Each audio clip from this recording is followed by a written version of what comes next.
last year, I learned I should stay away from pet stores because I can't ever leave that place without these hornworms. And if you're wondering why, it's because I always think about how they get fed to pets, and it makes me wonder what would happen if instead I let them live. What would they turn into? So I started to realize that every time I went to the pet store, I would find myself leaving with some hornworms and witnessing what they actually do turn into.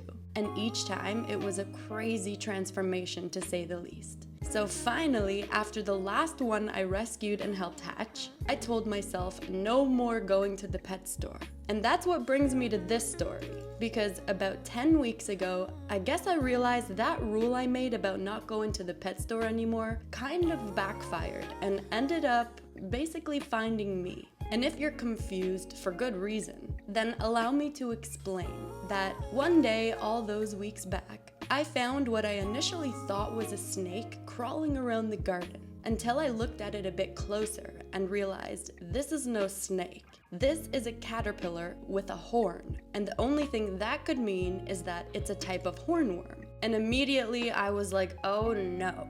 Because in that moment, I knew that of course I had to give it a safe place to hatch. It was only my natural instinct. I couldn't resist seeing what it would look like once it went from a little caterpillar to an amazing winged being. After all, the reason it has what looks like eyes on its body is to scare off all of the predators that may eat it. Things like birds and lizards, and it looked quite big, which made me feel like it was ready to transform. So I got a little container and added some grape leaves just in case the little one was still hungry. And before I knew it, changes started to take place. And what I failed to realize was just how fast this was actually going to happen. For the first 2 days, the caterpillar ate the grape leaves and even pooped a bit, which might I add is actually called frass and sometimes used as a garden fertilizer because it helps soil, it's rich in nutrients. But then on day 3, I woke up to the little one looking a lot different, and I started to notice that the transformation was beginning. Because the tiny creature started to shrink up and get a little bit more wrinkly. And as each day passed, it got more and more wrinkly, almost to the point of me getting a bit nervous that it was dying. But don't fret, because it wasn't dying.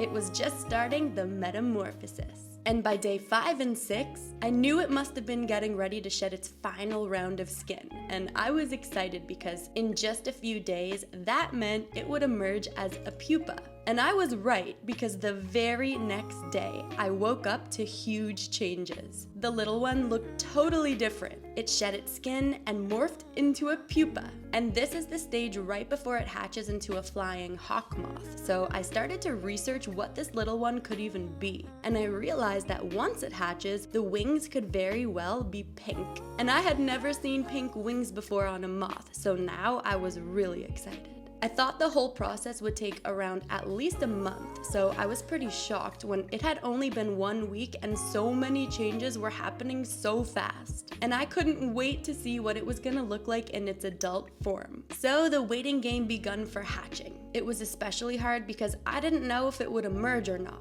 and when. Every day, I would constantly check on it to make sure it was still wiggling around and alive in there. At first, the color of the pupa was a light brown color. But as each day went on, I started to notice that it became darker and darker until day 14 came around, and the color of the pupa was a deep, dark purple. And I knew that meant within the next 24 hours, it would hatch. Transformation was upon us. It was so amazing watching these little changes take place every day before my very eyes. The only hard part was waiting for all the changes and making sure everything was going according to plan. So since it got so dark, I figured it would happen really soon, so I kept the lid of the little container open, and I kept a close eye on it, hoping that I'd catch it hatch in real time. But to my surprise, when I went to check on the container a few hours later, the pupa hatched, but the winged being was nowhere to be found. And I was doing this indoors, so I was really confused because I had no idea how it would have been able to fly right after hatching, since they need about 3 hours to grow their wings fully until they pump them and they're ready to fly.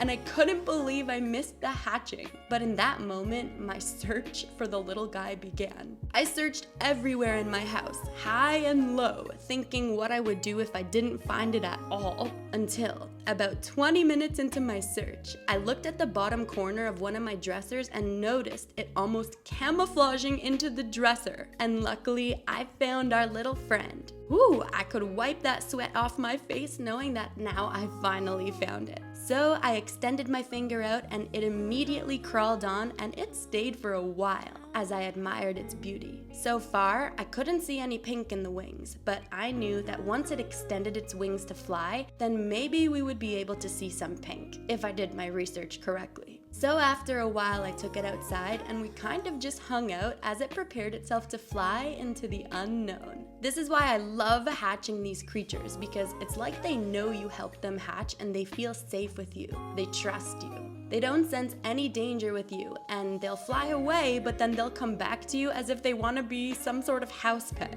Well, soon I started to notice it began to vibrate in my hands, and eventually that vibration turned into a little pumping of the wings. We kept looking at each other as if we were both safe with each other, and before I knew it, it flew away. But the crazy thing is that it stayed close by and ended up flying back to me.